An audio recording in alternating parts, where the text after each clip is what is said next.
নিজেদের সর্বশেষ 5 ম্যাচের সবকটিতেই জিতেছে রয়্যাল চ্যালেঞ্জার ব্যাঙ্গালোর। আর তাই তো বিরাট কোহলিদের এমন ধারাবাহিক জয় জমিয়ে তুলেছে পয়েন্ট টেবিলের লড়াই। একই সঙ্গে তারা টিকে আছে প্লে অফের দৌড়েও।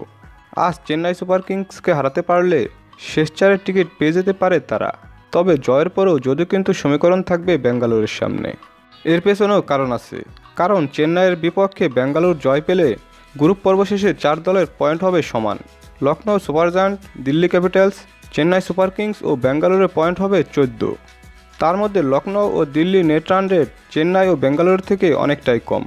তাই ইতোমধ্যেই এই দুই দল আসর থেকে ছিটকে গেছে।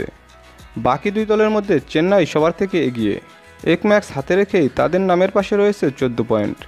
তাই ব্যাঙ্গালোরকে হারাতে পারলে কোনো হিসেব ছাড়াই প্লে অফের টিকিট পেয়ে যাবে ঋতুরাজ গায়কোয়াড়ের দল। কোনো কারণে যদি খেলা মাঠে না গড়ায় বা পরিত্যক্ত হয় তাহলেও প্লে অফ নিশ্চিত করবে চেন্নাই। এমনকি আজকের ম্যাচ ব্যাঙ্গালোরের বিপক্ষে হারলেও সুযোগ থাকবে চেন্নাইয়ের। ব্যাঙ্গালোরে আগে ব্যাটিং করে 200 রান করলে চেন্নাই যদি 183 রানও করতে পারে, অর্থাৎ 18 রানের চেয়ে কম রানের ব্যবধানে হারলেও প্লে অফে যাওয়ার সুযোগ থাকবে গায়কোয়াড়ের দলের।